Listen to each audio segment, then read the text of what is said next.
Look at this. Yeah, hold on.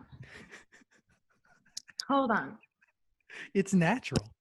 This is how we're starting the interview because we have to start from here. What is that?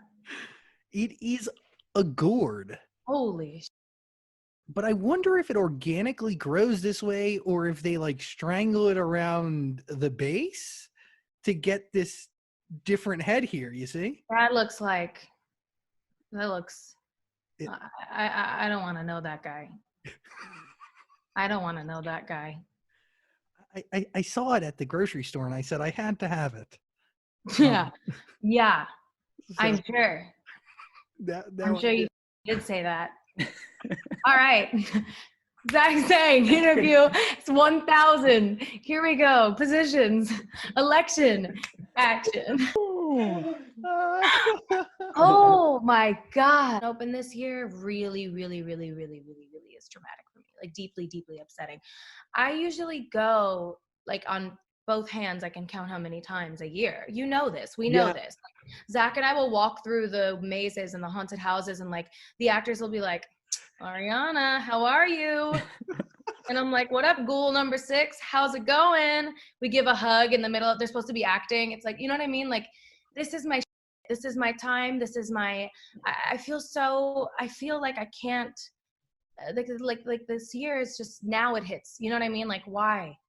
Of all the things that we couldn't we have just stayed at home for a few more weeks like all the other countries? They all need to go to Saddle Ranch that badly that like we couldn't have waited for the deathly pandemic to pass. Like we all really needed to put on our cowgirl boots and ride a mechanical bull that bad. It is We all needed that Instagram post that badly.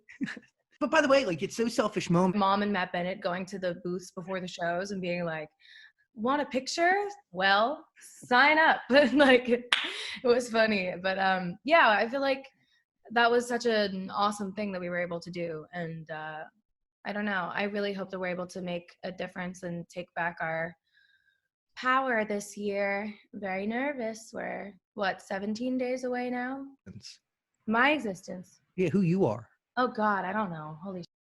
I make songs sometimes. I am a dog mom. I am an editor, a producer, a vocal arranger, a writer, a dancer, a friend, a sister, a daughter, a girlfriend. I do a lot of shit. And it's like I have an amazing team and I work with a lot of really great people, but I control every single shot. Like I call every single shot. I control every little thing. And I used to not, and I used to be able to like pass things off and kind of trust people with other things, and then it would go horribly wrong. And now the only option is to literally fill every position. I look at my mom, like my mom's a CEO, an engineer, a mom, like the most fierce, baddest in the world. And I think that I learned a lot of that from her because she does everything herself as well. Like they can't, you know, and she has an amazing company and she has incredible employees and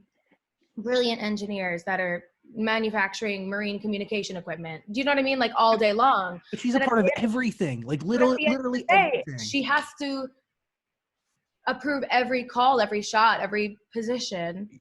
You know, she plays them all. But this has been a really, really fun experience putting this together and making this. And I think I love my cabinet in the video, my cast in the cabinet.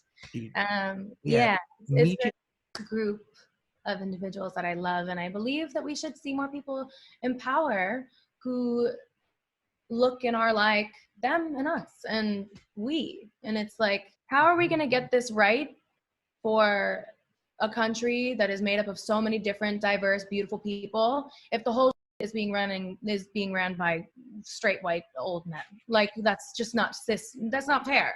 And by the way, you know? Like how will we get this right? That whole couple of days, like I felt some type of way, and then I listened to the album 300 times because I was like, "Holy shit, is it good enough?" I was like, "Wait, hold on." And then, but yeah, no, it's a really terrifying but also beautiful thing, and I think that's the thing with the internet as well is like it can be so beautiful, and you can make so many important relationships and friends and fans and see them come together and form important relationships, and it's so beautiful. And then But people, you're telling them to shut up. Is there someone you're thinking about when you're writing it?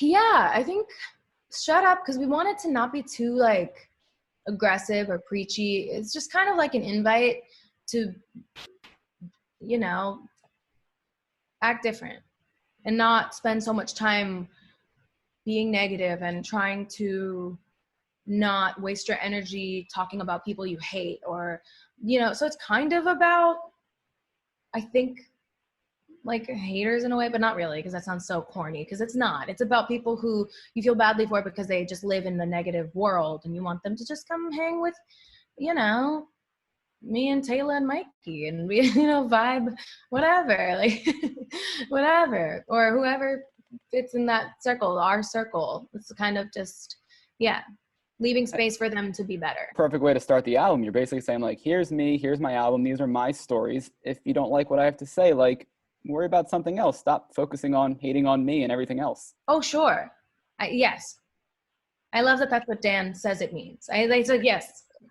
Well, it's true because before no, it totally is, but you just said it in a way that was so much more direct than me being like, oh, the spiritual realm in which we survive is you know, like, shut up, Ariana. Important to the overall story you're telling in this album. Oh, because I just think it's ridiculous and so funny and stupid. It's like absolutely absurd. It was just a fun thing. Again, we heard the strings that sounded so like Disney and orchestral and full and pure. And I was just like, yo, what is the dirtiest possible, most opposing lyric that we could write to this? And I was sitting with Scott Nicholson the night that I started writing it. I was sitting with Scotty, and we basically, Scotty wrote the give me them babies line, which is my favorite thing in the world, is that Scott Nicholson is a writer on 3435. And maybe so he was like, I was like, what comes after, I think I'm crazy, way I've been crazy, if I put it quite plainly. And Scott was like, just give me them babies. And I was like, and he was like, I'm joking. And I was like, no, it's to print. We're doing it. It's done. It's perfect. Yeah, but it came up as a total joke. And then I like fell in love with it. And then Taylor and Victoria came and we wrote the bridge together.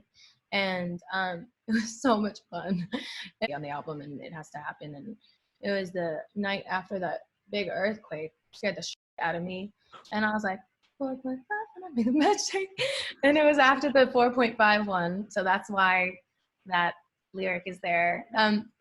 Friends were like, wouldn't it be more than a 4.5? I feel like he's way stronger than 4.5. And I was like, yes, but the earthquake last night. Anyway, sorry. I'm telling you the whole story of how like everything came to be. What do you think we're here for? Yeah, and my boyfriend loves it.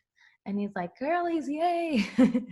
So it's like a very intimate thing. And I think that's kind of what that is about in a way, because like you said, the hair for me is such a guard character facade type thing. And it's had its own evolution, but it has always been like this kind of like costume piece. Does that make sense? Totally. Reality, your reality. I don't know. It's so much more than hair. I'm talking about way much more than hair. Sorry. Yeah, but it is all connected to your hair. It is all connected to your hair, truly, because I you know, it's like the thought of like, let your hair down. This is like just you're taking off your work uniform. You're becoming a different person, but also the same. It's a different version of you. It's like at home.